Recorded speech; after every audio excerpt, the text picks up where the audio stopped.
Hello, Charlie TCG here, and welcome back to my channel. Today, I'm going to do a new series. Every Friday, I'm going to look at the standard format in our current format with Scarlet and Violet to see how it's sort of developing and evolving. As you know, I have a series called Looking Ahead, where I break down and analyze the format which is happening over in Asia. Well, this one, we're slowly getting into the new tournaments right now. We've had a huge amount of online sort of presence, as well as EUIC this weekend. So I wanted to kind of talk to you, with you how a format is already starting to show before these big tournaments start popping off. So as we can see here are the top 10 biggest decks right now on Limitless. Limitless is an amazing platform, which is pretty much, they run their own tournaments and they have an amazing sort of generating all the sort of deck information, seeing the win rates, seeing all the matchup ratio, as well as also these huge tournaments on there. There has been some amazing tournaments right now, some nearly reaching 500 on the online circuit, which is absolutely insane. But the top 3 decks, which is very similar to how it's been forming in Japan, is Lost Zone Box, Lugia Archeops, as well as Miraidon Regieleki. Lost Zone is incredibly strong, especially as there's no real big ways to stop Sableye amazing Lost Mine attack, so they can spread around damage and not be worried too much about it getting picked up. Lugia Archeops, although it was incredibly powerful, I would say, dare say, really toxic in the last format, in this one, I do feel it kind of keep up its own. It's a little bit more tricky to get the Archeops in the discard, as there's no guaranteed amazing search to get the Archeops beside Ultra Ball.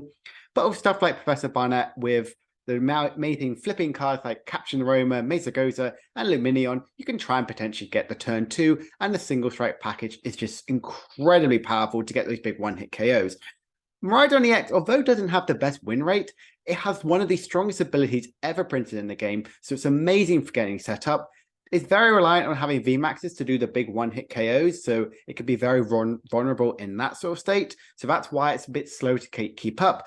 But we're seeing some more evolving by adding in more Raikus or potentially the Magnezone V-Star to really help with your Lost Zone Box or other sort of matchups.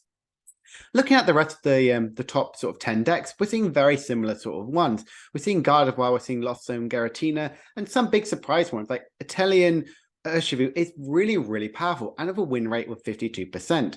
Really, really strong. I've been talking about it for quite a while now, and it was my top rogue pick going into this format, and I definitely can see that out there by being the biggest rogue deck in the set. But it's actually outplacing Mewtwo, which is a deck which it really, really struggles with. And if we see other sort of interesting sort of archetypes, seeing Lost Zone Gudra doing very, very well right now. Gudra, I would say, is in an incredibly good spot. It has some healing aspects to it, but Gudra is just a huge tank, not really getting the big one-hit KOs, and can immediately heal with Moisture Star.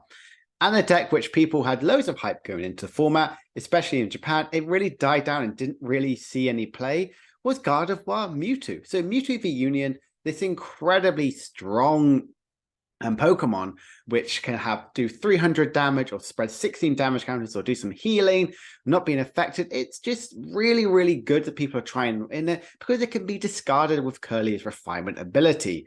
So these sort of top decks, these are the most played decks right now on the Limitless circuit, and it does make a lot more sense as some decks will eventually increase as the next few weeks go on, after we see EUIC and stuff like that. But Gudra and Mewtwo V-Union is definitely a big surprise, which I've seen as the top decks. And I'm going to look at some results now. I'm just using the tournaments which have over 100 players in them, as that kind of gives a much bigger sort of feel of what we could see. Some of these range from 101 to nearly 500, so that's insane. And there's been 14 of these tournaments so far, and let's have a look at the top placing decks. So the most wins, to no surprise, is in fact Lost Zone Box with the Sableye or even the Radiant Charizard package. Incredibly good due to the amazing synergy that Comfy and Sableye have together, so you can potentially get the turn 2 Lost Mine, which is very easy, especially with the switching cards, the amazing new Stadium, as well as adding Lost Vacuum into the list to try and get at least 2 extra cards in the Lost Zone. But then we have a C here. We see Lugia Tyranitar, the single strike package, really kind of coming in there by having 3 wins. It did in fact winning the huge tournament online on the late night series last week. It's just incredibly strong. You see Tyranitar, it does 240 damage. You have single strike energy. You add 4 onto that. That's an additional 80 damage. You're doing 320, which pretty much KOs everything on the board, which is incredibly detrimental to other sort of people playing it. And then a lot of the other ones just had a few 1 wins like Mew, Giratina, Gardevoir, Hisuian, Gudra, as well as some things like Miraidon and Arctina did in fact get a few wins. Here, it's really important to see exactly which decks are doing well, especially if you're going into your testing sort of thing. Online sort of tournament is now, I would say, you really have to take it seriously, because even some of the big name players in the game do compete in these tournaments. They have amazing prizes, as well as it's incredibly good sort of practice for these big tournaments, especially like the regionals and EUIC. So seeing these top decks here, I wouldn't be surprised if these decks are doing incredibly well in the tournaments. But how did they place? Again, to no surprise, Lost Box was the most placing deck because it's the most powerful. It's a single prize deck, or potentially you can use Sky Steelstone and Forest Steelstone to be very aggressive with your prize card taking, or potentially turn 1 attacks with Dragonite. Lugia is up there as the second place spot, taking in 16 of the top 8 placements. Very, very, very good sort of one to see, just showing the raw strength that Lugia is in fact dominating. But the next one is very much a surprise, being Gardevoir and Mewtwo. Like I said, it was definitely a surprise, and a lot of people are really playing it, really hyping it up. I hope you bought some of your Gardevoir and Mewtwo pieces early on, because Mewtwo is looking like a very expensive card right now, especially with its huge success.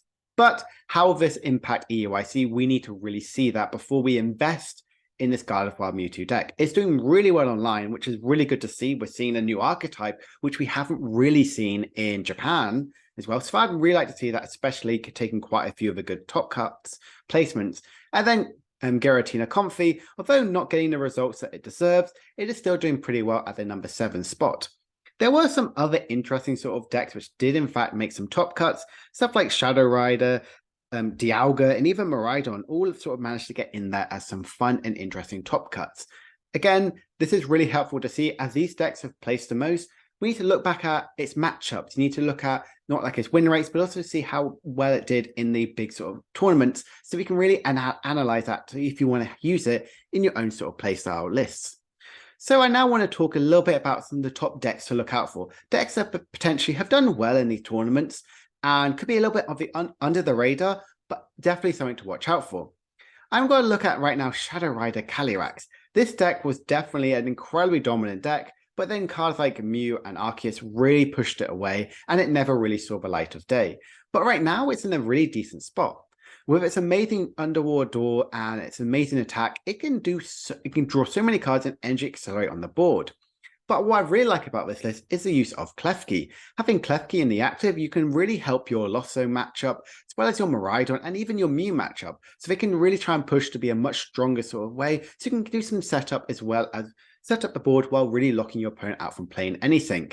You can even use the Hatterena V, so you can slowly hit into them and then switch into Comfy with its first attack to do 80 damage and then switch into it. So you're constantly accelerating the board whilst locking your opponent out. The rest of it is very, very simple. The Calyrex is really, really good to, again, stop Mew with its amazing attack where they can't play any special energies per turn, and Fan of Waves to help slow it down. Very interesting selection of stadium cards, and this was a list that it did, in fact, take a top 4 in a very large tournament.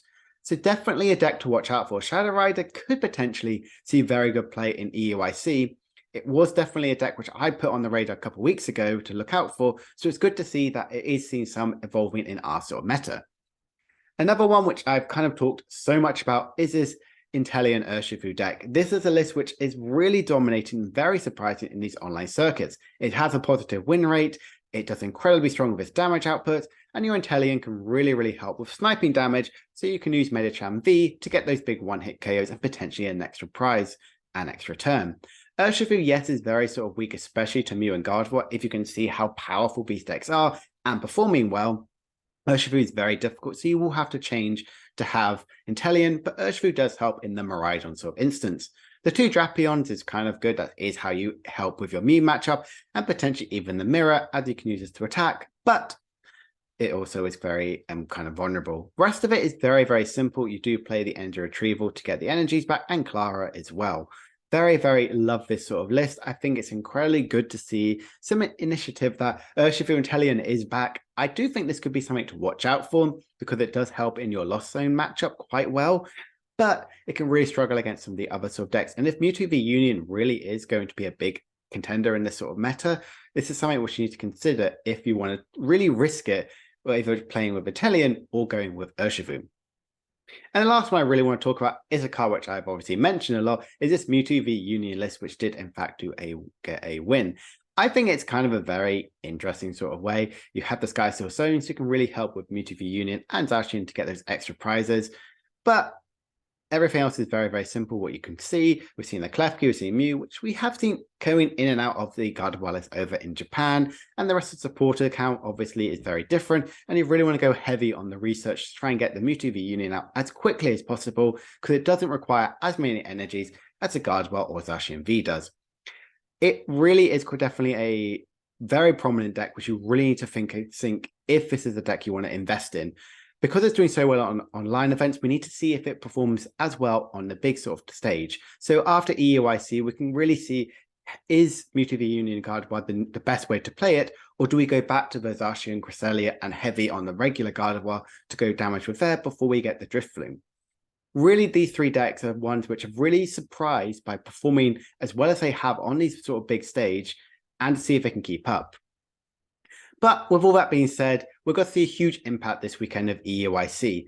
EUIC is definitely a very large tournament and has going to be a huge shakeup, especially in the meta. We could see more Lugia, we could see Mewtwo V-Union, or potentially even Lost Box be the best deck as everyone's sort of gone with it. I do think we could see a very heavy Lugia meta again. It is doing incredibly well. Its percentage share in Japan as well as over in the online tournaments is nearing the 15 to 20% every single time, because of how strong Summoning Star is and how good Tyranitar is to get the big one-hit KOs consistently every single time. So I hope you guys have enjoyed this sort of video, kind of give you a bit of an insight to see how the decks have been performing online, some of the decks to look out for, as well as some of the meta share and winning results. I'm going to be back not next week, but the week after, talking about these sort of decks and how the standard format has evolved. But be sure to check out on next week when I'm going to talk about EUIC and also the impact of the brand new set in looking ahead. So if you're new, be sure to like and subscribe, follow me on Twitter, and I hope you've enjoyed the video. Bye for now.